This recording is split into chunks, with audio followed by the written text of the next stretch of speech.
오늘의 말씀은 레위기 7장 11절부터 27절까지 말씀입니다. 여호와께 드릴 화목제물의 규례는 이러하니라. 만일 그것을 감사함으로 드리려면 기름 섞은 무교병과 기름 바른 무교전병과 고운 가루에 기름 섞어 구운 과자를 그 감사제물과 함께 드리고 또 유교병을 화목제의 감사제물과 함께 그 예물로 드리되 그 전체의 예물 중에서 하나씩 여호와께 거제로 드리고 그것을 화목제에 피를 뿌린 제사장들에게로 돌릴지니라. 감사함으로 드리는 화목제물의 고기는 드리는 그날에 먹을 것이요 조금이라도 이튿날 아침까지 두지 말 것이니라. 그러나 그의 예물의 제물이 서원이나 자원하는 것이면 그 제물을 드린 날에 먹을 것이요 그 남은 것은 이튿날에도 먹되 그 제물의 고기가 셋째 날까지 남았으면 불사를 찌니 만일 그 화목제물의 고기를 셋째 날에 조금이라도 먹으면 그 제사는 기쁘게 받아들여지지 않을 것이라. 드린 자에게도 예물답게 되지 못하고 도리어 가증한 것이 될 것이며 그것을 먹는 자는 그 죄를 짊어지리라. 그 고기가 부정한 물건에 접촉되었으면 먹지 말고 불사를 것이라. 그 고기는 깨끗한 자만 먹을 것이니 만일 몸이 부정한 자가 여호와께 속한 화목제물의 고기를 먹으면 그 사람은 자기 백성 중에서 끊어질 것이요 만일 누구든지 부정한 것 곧 사람의 부정이나 부정한 짐승이나 부정하고 가증한 무슨 물건을 만지고 여호와께 속한 화목제물의 고기를 먹으면 그 사람도 자기 백성 중에서 끊어지리라. 여호와께서 모세에게 말씀하여 이르시되 이스라엘 자손에게 말하여 이르라. 너희는 소나 양이나 염소의 기름을 먹지 말 것이요 스스로 죽은 것의 기름이나 짐승에게 찢긴 것의 기름은 다른 데는 쓰려니와 결단코 먹지는 말지니라. 사람이 여호와께 화제로 드리는 제물의 기름을 먹으면 그 먹는 자는 자기 백성 중에서 끊어지리라. 너희가 사는 모든 곳에서 새나 짐승의 피나 무슨 피든지 먹지 말라. 무슨 피든지 먹는 사람이 있으면 그 사람은 다 자기 백성 중에서 끊어지리라. 오늘은 화목제에 관한 규정들이 추가적으로 설명되어 있습니다. 화목제라는 것은 크게 두 가지의 경우에서 드려진다고 구분되어 있습니다. 첫째는 감사 화목제, 즉 감사로 드리는 화목제. 그리고 두 번째는 서원 혹은 자원에 대한 화목제. 이렇게 두 가지로 나뉘고요. 그 세세한 규정도 이렇게 좀 다르게 나타나는 것을 보게 됩니다. 자, 그러면 이런 각각의 화목제가 어떤 의미를 갖고 있는가? 첫째, 감사로 드리는 화목제, 즉 감사의 화목제는 가장 기본적인 것이 감사죠. 그러면 언제 감사하느냐? 보통은 이런 경우입니다. 몸이 굉장히 아팠어요. 병이 들었습니다. 그런데 하나님께서 하나님의 그 치유의 은총으로 병고침을 허락하셨습니다. 그래서 회복됐습니다. 이런 경우에 병에서 노임을 받고 하나님께 감사하는 마음으로 감사의 화목제를 드립니다. 또는 개인적인 어떤 시련이나 고난이나 고통의 문제가 있었을 때 그 문제를 두고 하나님께 기도했는데 하나님께서 그 문제를 해결해 주셨을 때, 이런 문제가 나로부터 떠났을 때 감사하는 마음으로 화목제를 드립니다. 자, 그 다음에 두 번째 범주는 서원 혹은 자원하여 드리는 화목제가 있죠. 자, 어떤 내용이냐면 서원의 화목제는 내가 하나님께 서원한 것에 대해서 하나님께서 응답하셨을 때, 자, 서원이라는 것은 뭐냐면 하나님께 간절히 기도를 드리면서 자, 이 기도에 하나님께서 응답하여 주시면 제가 이런 것을 하나님께 드리겠습니다 하고 약속하는 것입니다. 가장 대표적인 이 서원이 바로 야곱이 자기의 형 에서를 피해서 외삼촌 라반의 집으로 이제 도망가는 그 도중에 하나님께 이런 서원을 하죠. 하나님께서 저를 안전하게 다시 이 길로 나의 아버지 집에 돌아가게 하신다면 제가 저의 소유의 10의 1, 곧 11조를 하나님께 드리겠습니다 하고 서원했는데, 그가 하나님의 응답을 받고 안전하게 돌아가게 됐죠. 분명히 그는 그 서원에 대한 화목제물을 하나님께 드렸을 것입니다. 물론 야곱의 시대에는 이런 율법적인 규정이 하나님께로부터 주어지기 전이지만, 근데 그런 마음이잖아요. 내가 하나님께 서원했는데 하나님께서 서원을 들으시고 응답하셨으니 내가 하나님께 약속한 것을 지키리라. 이것이 바로 서원의 화목제입니다.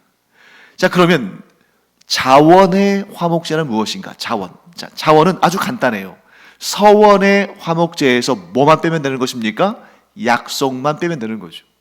즉 서원이라는 것은 하나님께 간절히 간구하면서 하나님께서 그 응답을 주셨을 때에 이렇게 하나님께 드리겠다고 약속한 것입니다. 자원은 하나님께 간절히 기도하지만, 혹은 때로는 기도하지 않았을 수도 있죠. 하지만 하나님은 우리가 기도하지 않을 때도 얼마나 많은 것들을 은혜로 주십니까? 그 은혜에 감격하고 감사해서 기쁜 마음으로 그냥 드리고 싶어서, 하나님께서 내게 베풀어 주신 그 은혜에 감동하고 기뻐서 그저 드리고 싶어서 드리는 화목제가 자원의 화목제다, 이렇게 우리 볼 수 있습니다. 자, 그러면 왜 사람이 서원을 하는가? 괜히 서원했다가 나중에 그거 못 지키면 큰일 나잖아요. 그런데 왜 서원하는가?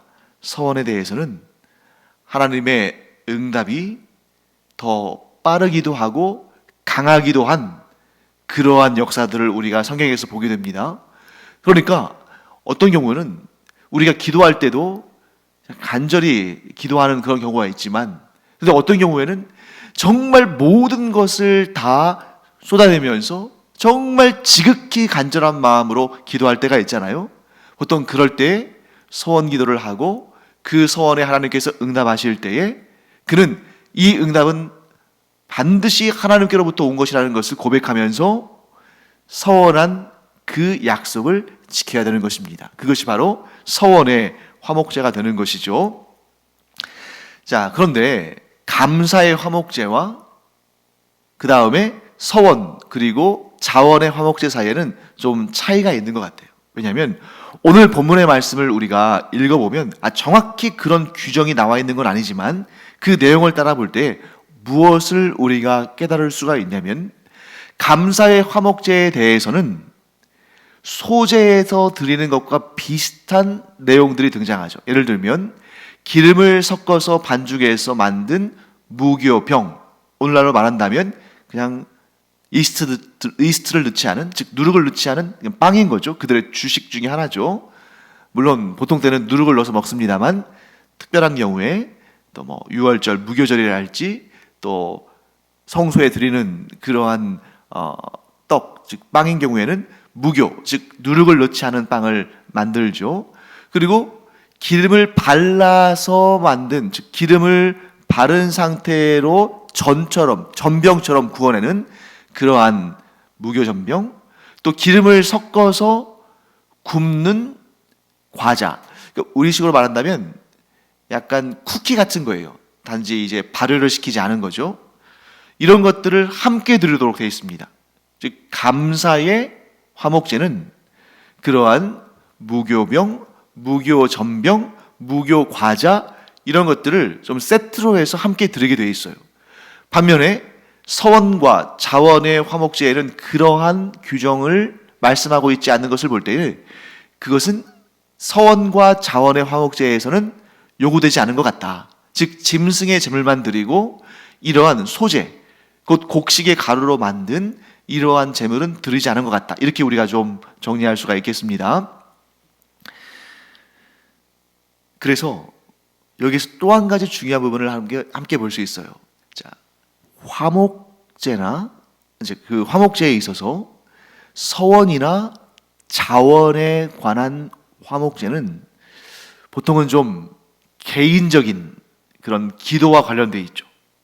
내가 이렇게 기도했는데, 내가 이렇게 서원 기도했는데 하나님께서 응답하셨다. 내가 이렇게 기도했는데 하나님께서 이렇게 응답하셔서 내가 자원의 화목제를 드린다. 이런 좀 개인적인 혹은 은밀한 그러한 응답들, 그런 은혜들이 주를 이룬다면, 감사의 화목제는 모든 사람들이 함께 기뻐하는 그런 일들이 많습니다. 예를 들면 나병 환자가 그 나병으로부터 회복돼서 제사장에게 그것을 확인받고 하나님께 감사의 화목제를 드리는 경우, 또 예를 들면 신약에 우리 탕자의 아버지 나오잖아요. 탕자와 탕자의 아버지. 탕자가 집을 나갔다가 다시 돌아왔습니다. 죽었다가 살아난 아들이라고 여겼죠. 그러면 당연히 이 신약 시대에도 예수 그리스도의 십자가 사건 이전에, 즉 신약의 교회가 태동하기 이전에는 하나님의 율법을 지켰으니까요. 그러면 그 탕자의 아버지는 아들이 돌아온 것을 기뻐해서 감사의 화목제를 드렸겠죠. 이런 경우에는 보다 더 관계적이고 그 이웃 사람들이 축하하고 축복하고 함께 기뻐하는 그러한 잔치집 같은 분위기이기 때문에 이런 감사의 화목제의 경우에는 잔치집 분위기를 내는 겁니다.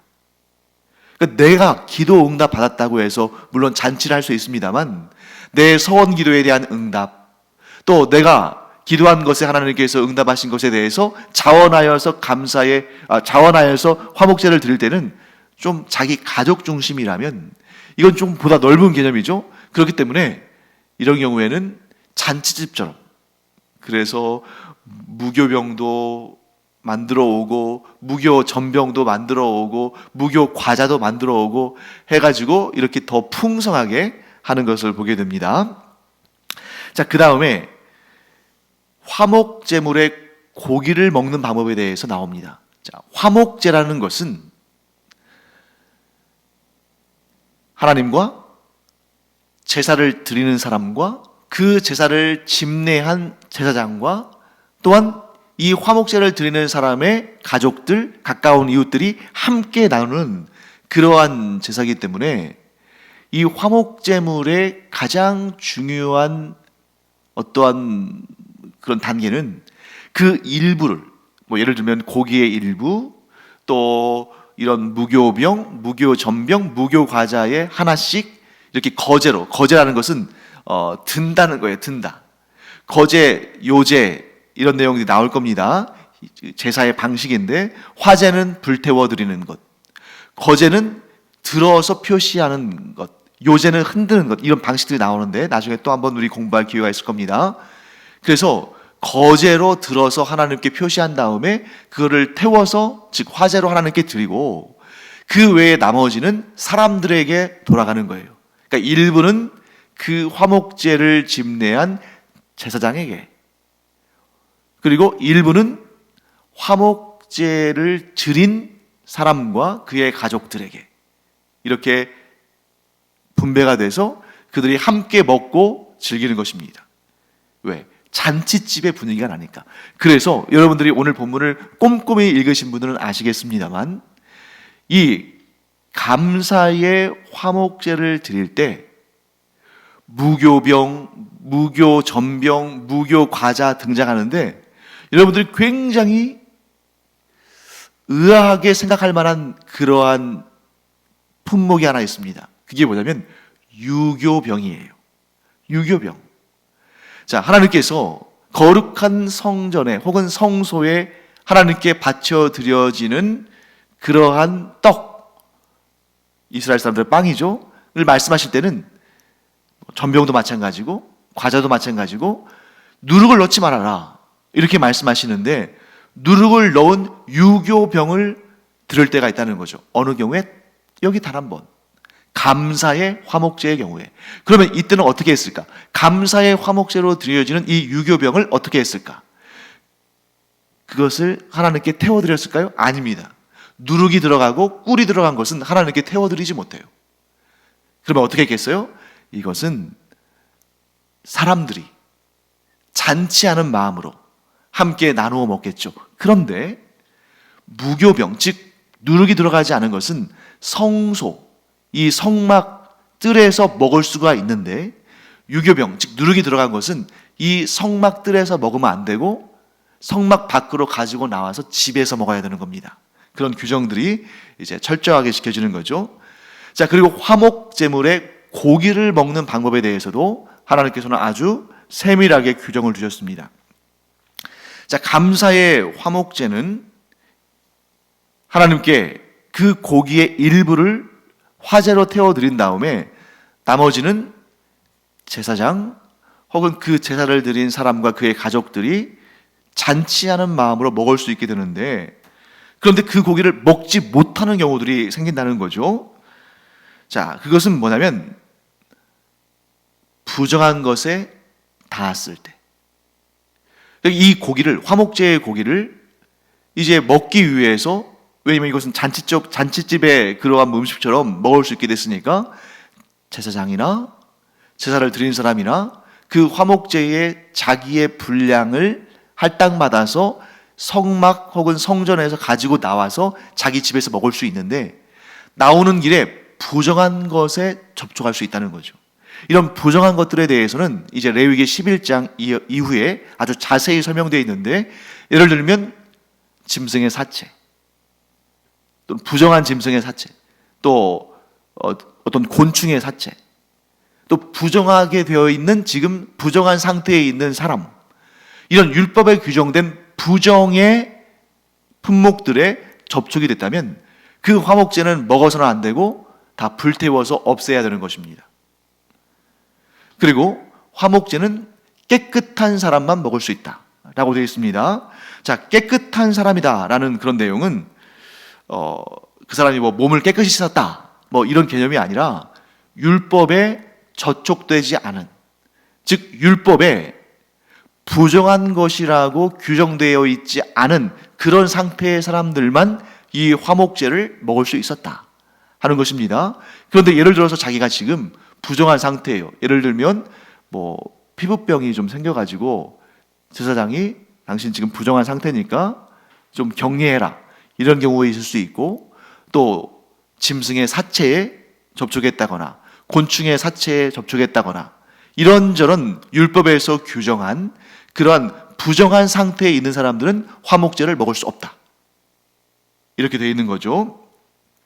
자, 그리고 또 화목제를 어떻게 먹어야 하는가 하는 그런 규정도 있는데, 화목제로 드려진 고기를 어떻게 먹어야 하는가.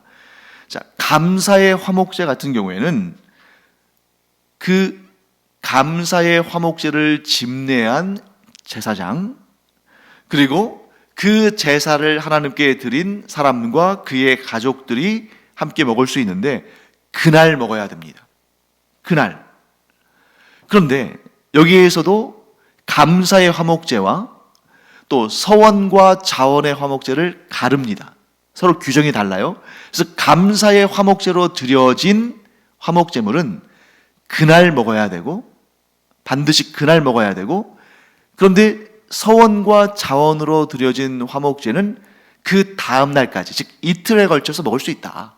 그날 먹고 남은 것은 그 다음 날까지 먹을 수 있다. 그러나 셋째 날까지는 놔두지 말아라, 이렇게 규정하고 있습니다. 여러분, 율법에서 이런 규정들을 보면 좀 의아하죠. 왜 그런 규정을 뒀을까?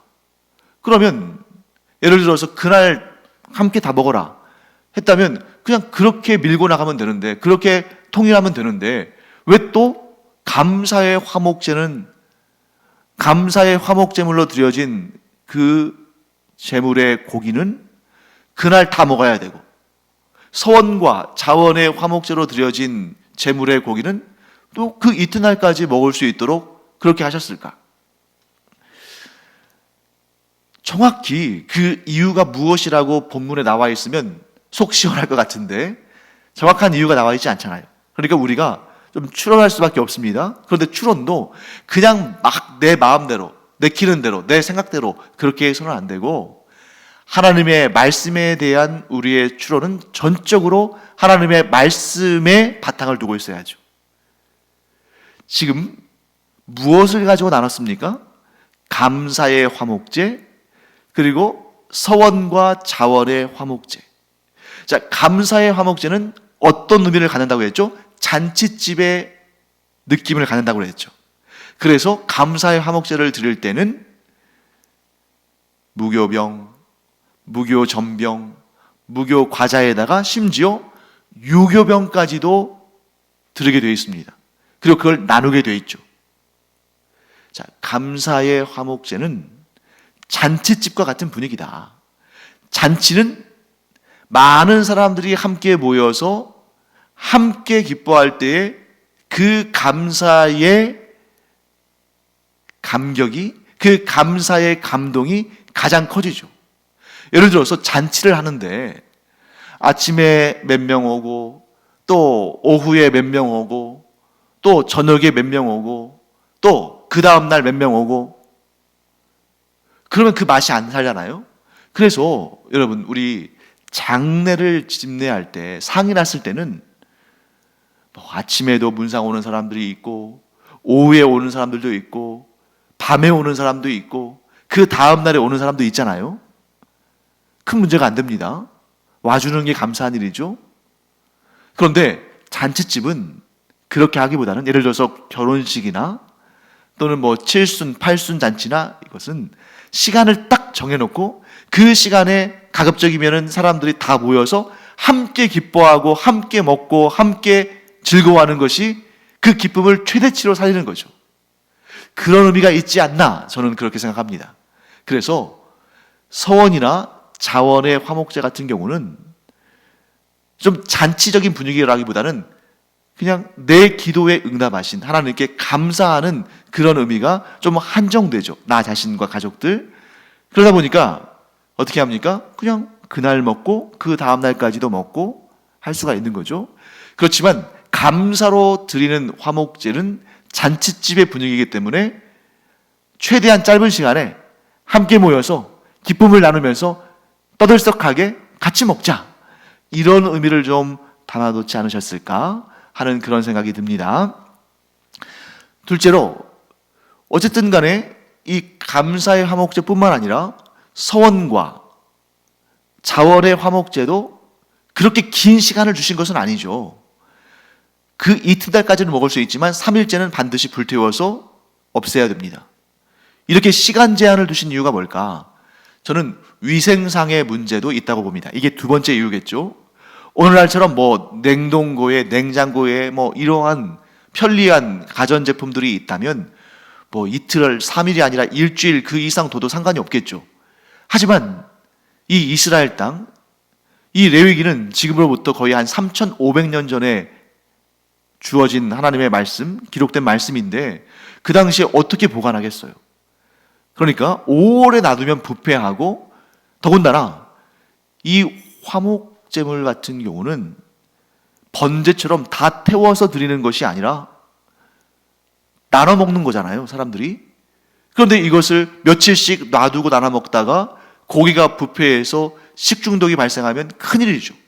지금처럼 뭐 의료가 또 뭐 병원이나 뭐 약국이 있는 것도 아니고, 그렇기 때문에 시간의 제한을 또 두셨다, 이렇게 또 우리가 볼 수 있는 것입니다.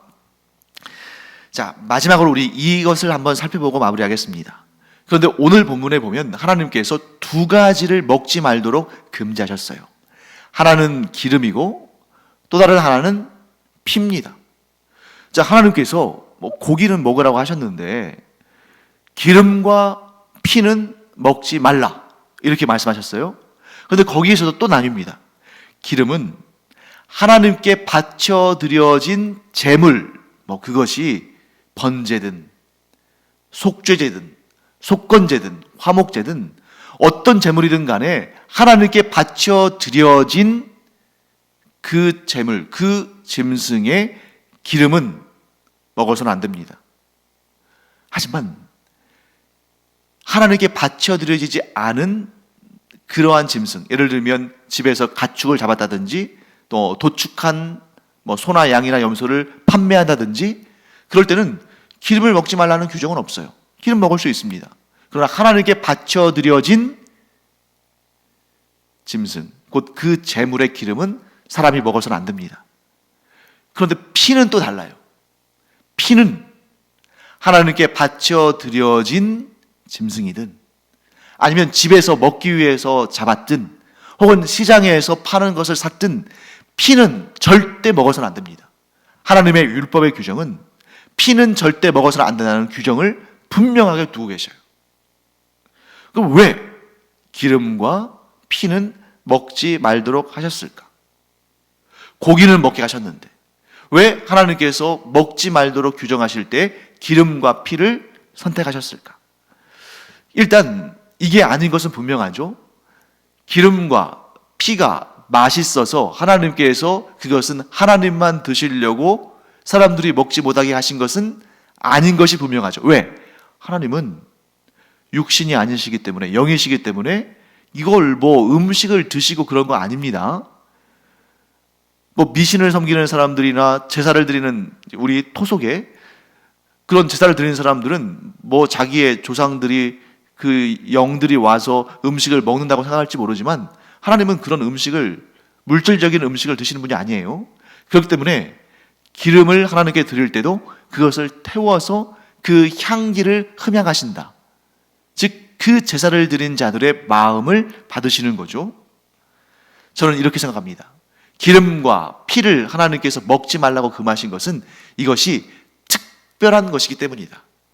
그런데 이 특별함이 특별히 맛있어서 하나님께서 하나님만 드시려고 사람들에게 먹지 말라고 하신 것이 아니라 여기에서 특별함이라는 것은 질서를 의미합니다. 어떤 질서예요? 하나님은 하나님이시고 사람은 피조물이다. 그러므로 하나님과 사람 사이에 구별을 하시고 구분을 하시는데 그것이 바로 무엇을 할 수 있고 무엇은 할 수 없는 규정을 통해서 하나님께서 말씀하신다는 거죠. 대표적인 예가 바로 선악과입니다. 선악과가 그 에덴 동산의 모든 열매들보다, 모든 과일들보다 특별히 맛있고 특별히 고급이어서 하나님께서 그것을 아담과 하와에게는 먹지 못하게 하시고 하나님만 누리신 것, 그거 아닙니다. 맛하고는 관계가 없어요. 그러면 그 특별함은 무엇인가? 하나님의 하나님 되심과 사람의 피조물됨을 구분하기 위해서 사람이 접근하지 못하게 하신 거죠. 특별한 거룩함을 의미하는 것입니다. 자, 제사장의 분깃으로 돌아간 것을 거룩한 것으로 규정하시고 일반 사람들은 먹지 못하게 하시고 제사장들만 먹게 하신 것처럼 기름과 피는 사람이 먹지 못하게 하시고 하나님께 올려드리도록 한 겁니다. 그래서 하나님께 바쳐드려진 제물의 기름은 태워서 하나님께 드리고 피는 제단 주변에 뿌리기도 하고 제단 뿔에 바르기도 하고 하는 거죠. 그래서 여러분, 성경은 우리에게 분명히 말씀합니다. 하나님은 우리를 사랑하시고 우리를 위해서 온갖 은혜와 복을 주시지만 그렇다고 해서 사람들이 이 바벨탑 사건처럼 하나님만큼 높아지려 하거나 혹은 하나님보다 더 존귀해지려는 그 어떠한 시도도 하나님은 기뻐하지 않으십니다. 왜? 하나님은 창조주시고 사람은 아무리 귀하다 할지라도 피조물이기 때문에 그 질서, 그 구분이 무너지니까 우상을 섬기고 자기의 육신의 쾌락을 섬기며 돈을 섬기며 하나님이 아닌 다른 것들을 주인 삼는 것이죠. 그런데 만약에 우리 가운데 이 특별한 영적인 질서가 바로잡혀 있다면, 곧 하나님과 우리 사이에 그 영적인 질서가 바로 세워져 있다면 그런 범죄로 사람이 떨어지지 않는 거죠.